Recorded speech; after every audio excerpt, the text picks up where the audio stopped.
आप जानते हैं लोग मुझसे पूछते हैं कि मयूरी कैसे पता चलेगा कि लड़की सही है या नहीं। और मैं हमेशा सोचती हूँ कि कितना सिंपल लगता है ये सवाल और कितना डेंजरस है इस सवाल का सिंपल लगना। क्योंकि केतन के घर वाले सिया को 35 साल से जानते थे और फिर भी कुछ नहीं जान पाए। यस, 35 साल में भी। तो आज मैं आपको वाइब देखो या ये देखो वो देखो टाइप के एडवाइस नहीं दूंगी। आज मैं आपको सीधा सीधा वो साइन बताऊंगी जो हर वो इंसान में दिखते हैं जो डबल लाइफ जी रहा होता है। एक लाइफ बाहर के लोगों को दिखाने के लिए और एक लाइफ उसकी चल रही होती है इनसाइड इन द हेड।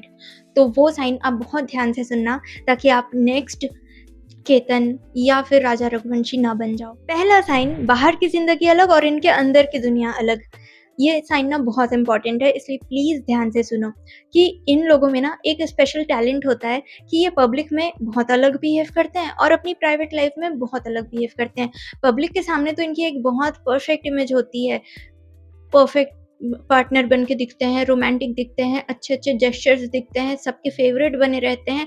लेकिन प्राइवेट में जब आप इनसे अलग से मिलोगे, जहाँ पे आपके साथ इनको कोई नहीं दिख रहा है, तो इनकी पर्सनैलिटी, इनका मूड, इनका बिहेवियर बहुत ही डिफरेंट हो जाता है, बहुत अलग हो जाता है। अलग ही दुनिया चल रही होती है। अब आप कहोगे कि मयूरी ये तो फिर चीटिंग हुई ना, लेकिन नहीं, चीटिंग में ना अलग ही होता है। मतलब कि चीटिंग में इंसान गिल्ट में होता है, कभी-कभी ऐसा सोचता है कि शायद मेरी चोरी पकड़ी ना जाए, इसलिए थोड़ा-सा उसको डर रहता है। लेकिन जो लोग डबल लाइफ जी रहे होते हैं, वो गिल्ट फ्री होते हैं, उन्हें कोई बुरा नहीं लग रहा होता, क्योंकि ये उनका स्वभाव में होता है कि वो किसी के साथ अलग बिहेव करते हैं और किसी के साथ अलग बिहेव करते हैं। तो इसमें ना उनको बिल्कुल भी गिल्ट नहीं फील हो रहा होता, उल्टा इनको इंटेलिजेंट फील कर रहे होते हैं कि ये 2 अलग-अलग वर्ल्ड्स को हैंडल कर रहे हैं इतने अच्छे से, इस वजह से इनको इंटेलिजेंट फील हो रहा होता है। तो अब इसको पहचानेंगे कैसे हम? देखो, सिंपल तो नहीं है लेकिन फिर भी ऑब्ज़र्व तो करना पड़ेगा कि आप 6 महीने इनके साथ बिताने के बाद भी ना आप यही फ़ील करोगे कि मैं तो इसे पूरी तरह से जान ही नहीं पा रहा हूँ। और जितने भी अगर आप इनसे सवाल करोगे तो उनके जवाब आपको एकदम सरफेस लेवल के मिलेंगे।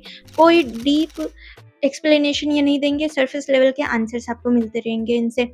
और तीसरा चीज़ जो आपको इन 6 महीनों में ये नोटिस होगा कि आप चाहे इनको कितना भी जानना चाहो, लेकिन ये कभी खुद को जानने नहीं देंगे कंप्लीटली। एक पॉइंट आएगा जहाँ पे ये बाउंड्री लाइन कर देंगे और आपको लगेगा कि यार मैं तो इससे आगे जा ही नहीं पा रहा हूँ। तो ये जो चीज़ है ना कि आपको एक पॉइंट से ज़्यादा बताना नहीं खुद के बारे में, ये बाउंड्री ही ये वो साइन है जो डेंजर का हिंट देता है। साइन नंबर 2, आपको इन्वॉल्व किया लेकिन अपनी पूरी लाइफ नहीं दिखाई। अब ये वाला साइन ना पहले वाले साइन से एकदम कनेक्टेड है कि आपको वो अपनी लाइफ में ले आते हैं और सारे इन्वॉल्व कर लेते हैं, अपनी फैमिली से मिलवा देते हैं, फंक्शंस में आपके साथ जाते हैं, लेकिन फिर भी आपके मन में एक रहता है कि ये सबके साथ अलग-अलग, अलग-अलग बिहेव कर रही है, इसका हर एक के साथ एक डिफरेंट वर्ज़न दिखता है, मेरे साथ डिफरेंट वर्ज़न है, तो असल में इसका स्वभाव है कैसा? और आप इसको कभी-कभी ये सोच के इग्नोर कर देते हो कि ठीक है यार, लड़की है, मूडी होगी, हो सकता है मूडी होने की वजह से इसका बिहेवियर सबके साथ चेंज होता है, बट नहीं, यहाँ पे आपको इस चीज़ को ऐसे पहचानना है कि कोई उसका मतलब यहाँ पे एक फ़र्क ये होता है कि एक कंसिस्टेंसी रहती है, लाइक प्राइवेसी तो रहती है हर एक इंसान की लाइफ में, लेकिन जो जेन्युइन होती है ना वो कंसिस्टेंट रहती है। जैसे कि वो आपके सामने भी वैसी ही है, जैसे उसके वैल्यूज़ है, जैसे उसका कोर नेचर है, आपके सामने है, फैमिली के सामने भी वही वैल्यूज़ है, वही कोर नेचर है, दोस्तों के सामने भी, क्योंकि बात सिर्फ़ बिहेवियर की नहीं है, बात नेचर की हो रही है यहाँ पे। तो कंसिस्टेंसी अगर नहीं रहती है और इसका सबके साथ एकदम ही अलग रहता है, तो आपको इसको ऐसे पहचानना है कि उसके कोई भी दोस्त जो 3-4 साल से उसको जानते हो, उसके पास जाओ और उससे पूछो कि ये कैसा इंसान है? और अगर उसका बताया डिस्क्रिप्शन आपके एक्सपीरियंस से मैच ना हो बिल्कुल भी, उसका बताया हुआ कोई भी चीज़ आप जो एक्सपीरियंस कर रहे हो उसके साथ पिछले 6 महीने से उसके साथ मैच ना हो, तो इस कॉन्ट्रास्ट को सीरियसली लेना है आपको। एक अनकम्फर्टेबल बात और सब कुछ हो जाता है। ये तीसरा साइन है कि आप उनसे कुछ भी अनकम्फर्टेबल या कुछ भी प्रॉब्लमैटिक चीज़ डिस्कस करना चाहते हो और सडनली या तो वो रोने लगती है बहुत ज़्यादा इमोशनल होके, या उसकी तबीयत ख़राब हो जाती है, या कुछ ना कुछ ऐसा हो जाता है कि वो बात जो है वो पूरी तरह से डिस्कस नहीं हो पाती है।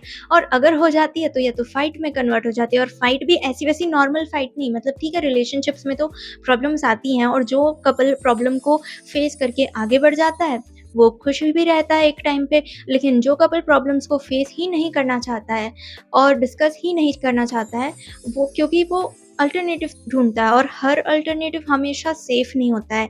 तो इसीलिए अगर वो प्रॉब्लम्स को फ़ेस नहीं करना चाहती है और डिस्कशन को अधूरा छोड़ती है और कभी-कभी ऐसा हो जाता है कि आप कोई भी प्रॉब्लम डिस्कस करना चाह रहे हो और वो वहीं पे उस प्रॉब्लम पे फ़ोकस करने के बजाय आप पे एलिगेशंस लगाने लगती है, फिर आपका ध्यान प्रॉब्लम से हट के उन एलिगेशंस से खुद को डिफेंड करने में चला जाता है एंड फिर आप सोचते हो कि छोड़ो यार क्या फ़ायदा, मतलब हो सकता है मैंने ही गलत वक़्त पे उससे पूछ लिया हो, इतनी ज़्यादा वो हर्ट हो गई आपकी बात से कि आपको उसको ही फिर कंसोल करना पड़ा हो। इस टाइप की फाइट्स हो रही है, लाइक फाइट्स का कोई कंक्लूजन नहीं निकल रहा, प्रॉब्लम जो है वो सॉल्व नहीं हो रही। हर डिस्कशन, हर फाइट जो है वो इसी बात पे एंड होता है कि उसका मूड को आप थोड़ा ठीक करते हो बिकॉज़ वो एक्सट्रीम पे चली गई है।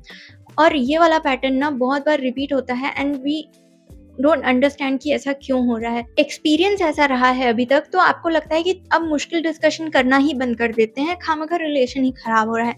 लेकिन जब आप मुश्किल डिस्कशन करना बंद कर देते हो और छोटी-मोटी प्रॉब्लम एस्केप होती रहती है, तो जब बड़ी प्रॉब्लम उसके सामने आती है तो भी वो अल्टरनेटिव ही ढूँढती है और हर अल्टरनेटिव सेफ नहीं होता।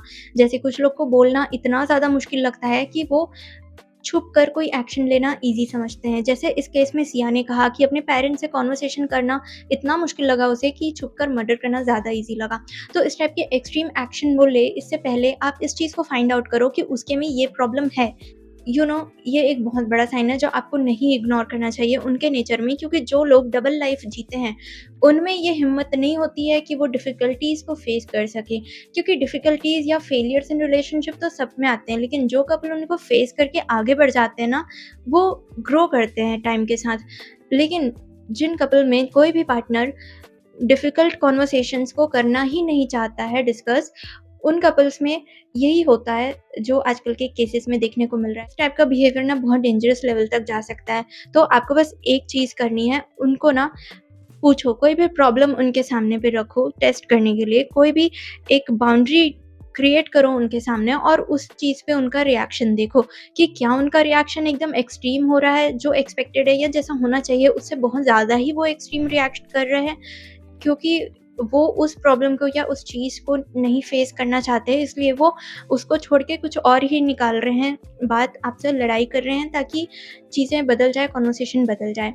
तो ये एकदम से टॉपिक बदल देना, जो जहाँ से शुरू हुआ था लड़ाई किसी और ही बात पे ख़त्म हो रही है, तो ये बहुत बड़ा अलर्ट होने वाला साइन है। चौथा साइन जो मुझे बहुत वैलिड लगता है कि वो आपके साथ है लेकिन आपके लिए नहीं है। लाइक उसके बहुत सारे एक्शंस में ना वो आपको सेल्फिश लगती है, और ना सिर्फ सेल्फिश बल्कि ऐसे आपको दिखाई देता है कि जब भी आप कुछ प्लान बनाते हो, जब भी आप खुद के मन से कुछ करने का डिसाइड करते हो, तो वो चीज़ समहाउ हो नहीं पाती है और उसका डायरेक्ट रीज़न वो है, ऐसा आपको समझ में नहीं आता है। लाइक वजह नहीं समझ में आती है हर बार। जब भी प्लान कैंसल होता है, तो आप समझ नहीं पाते हो कि ये प्लान कैंसल हुआ क्यों यार, कुछ समझ नहीं आया, मतलब सिचुएशन ही ऐसी हो गई कि ये एग्ज़ीक्यूट नहीं हो पाया। और आप हर बार ये सोचते हो कि ऐसे क्यों हो गया, लेकिन आप नोटिस करो कि एक बार हो तो चलो ठीक है, कभी-कभी हो जाता है, लेकिन 2 बार हो तो ध्यान देना, तीसरी बार हो तो फिर इग्नोर मत करना, उस पे बहुत ज़्यादा ध्यान देना। क्योंकि जो इंसान आपसे प्यार करता है ना, वो आपके साथ प्लान बनाता है, आपके अवेलेबल होने का वेट करता है, आपके साथ मतलब वो रहना चाहता है किसी भी तरह से। लेकिन जो आपको मैनेज करता है, जो आपको कंट्रोल कर रहा होता है ना, वो ऐसी सिचुएशन बना देता है कि आप कोई भी प्लान को एग्ज़ीक्यूट नहीं कर पाते हो, क्योंकि they want to control this relationship according to their preferences. 5वां साइन इमोशन दिखाना और फ़ील करना इमोशन को बहुत अलग-अलग चीज़ होती है। क्योंकि जब इंसान दर्द में रहता है ना, तो उसको सोचने-समझने की शक्ति नहीं रहती कि मैं क्या लिखूँ, क्या बोलूँ, कैसे एक्सप्रेस करूँ अपने पेन को। वो बहुत ज़्यादा कन्फ्यूज़्ड दिखता है, वो टूटा हुआ दिखता है, वो आँसू भी आते हैं उसको, लेकिन वो विचलित-सा दिखता है। एक वर्ड में बोला जाए तो विचलित वो नज़र आता है। लेकिन एक टाइप के ये जो लोग होते हैं ना, जो डबल लाइफ़ जीते हैं, वो बड़ी से बड़ी मुश्किल में भी इतने परफ़ेक्टली अपने आप को एक्सप्रेस करते हैं ना, जैसे कि सिया ने किया। घर जाके क्या लिखना है, क्या पोस्ट करना है, क्या स्टोरी डालनी है, सब कुछ। नेक्स्ट स्टेप क्या लेना है, वो भी। लाइक एक्चुअल में जो पेन में होता है ना, वो इस तरह की चीज़ें डिसाइड नहीं कर पाता, वो समझ नहीं पाता ये करना अभी सही है या नहीं। लाइक वो इन्फॉर्म भी नहीं कर पाते हैं कुछ लोग तो, जब वो एक्चुअल में तकलीफ़ में होते हैं, क्योंकि उस वक़्त उन्हें कुछ भी नहीं समझ में आ रहा होता है। एंड जब कोई पेन में, प्रॉब्लम में भी इन्फॉर्मेटिव बिहेव कर रहा है, कंपोज़्ड बिहेव कर रहा है, सडनली उनका रिएक्शन, जो रिस्पॉन्स जो है वो एकदम अच्छे से परफ़ेक्टली जल्दी-जल्दी से आ जा रहा है, तो आप समझ जाओ कि कुछ तो गड़बड़ है, क्योंकि इमोशंस को फ़ील करना ये नहीं होता है, इमोशंस को दिखाना ये होता है, और जो फ़ेक होता है वही अपने इमोशंस को दिखा पाता है इस तरीके से, क्योंकि वो बहुत ज़्यादा इमेज कॉन्शियस होता है and they want to express in a perfect way, because उनको तो 2-2 दुनिया चलानी है ना, तो दोनों दुनिया में उनको हैंडल तो करना पड़ेगा, तो इसलिए वो बहुत ज़्यादा इमेज कॉन्शियस हो जाते हैं। इनमें से अगर एक साइन आपको किसी में दिख रहा है, तो आप उस पे एकदम शक मत करने लग जाओ, क्योंकि इनमें से कोई ना कोई बिहेवियर या पैटर्न या लिमिटेशन हम सबके अंदर होती हैं। लाइक अगर हम खुद के बारे में सोचने जाएँ, तो हम भी थोड़े-थोड़े तो पीपल प्लीज़िंग करते हैं, थोड़े-थोड़े तो ऐसे हो जाते हैं कि पब्लिक में अलग और प्राइवेट लाइफ़ हमारी अलग हो जाती है। लेकिन इसका मतलब ये नहीं कि हम ऐसे सोचने लगे, एंड जब भी इस टाइप के केस आता है हमारे सामने, तो हमारा मेंटालिटी एकदम से ऐसा हो जाता है कि अरे! लड़कियों पे ट्रस्ट ही नहीं करना चाहिए, लड़कियाँ तो ऐसे बुरी होती हैं, और अगर किसी लड़के का भी केस सामने आ गया, तो एक हेट्रेड जनरेट हो जाता है मन में नेचुरली। लेकिन हमें ये सोचना है कि ये जो क्रिमिनल माइंड होते हैं ना लोगों के, जो हमेशा लाइफ़ में पॉज़िटिव नहीं सोच पाते हैं और गलत डिसीज़न लेके, गलत चीज़ें चूज़ करके इस टाइप का एक्शन ले लेते हैं, तो इनकी वजह से हम सब वैसे नहीं हो जाते हैं और पूरी दुनिया वैसी नहीं हो जाती है। तो हर एक लड़की गलत नहीं होती है, तो इसीलिए किसी भी इनोसेंट गर्ल पे किसी को भी कुछ ऐसे डायरेक्टली बोलना नहीं चाहिए। हाँ, खुद की प्रोटेक्शन के लिए, खुद की समझदारी के लिए हमें चीज़ें समझनी चाहिए, एंड कुछ लोगों को डिस्टेंट कर लेना चाहिए, चुपचाप से खुद डिस्टेंट हो जाना चाहिए उनसे। लेकिन ऐसा माइंडसेट नहीं बनाना चाहिए कि हर लड़की आजकल की गलत है, या कोई भी जो हमारे साथ है उस पे ही शक करने लग जाओ, ऐसे नहीं करो प्लीज़। नहीं तो हम अगर एज़ सोसाइटी नहीं अच्छा सोचेंगे, तो फिर हमारे लिए कौन अच्छा सोचेगा, है ना?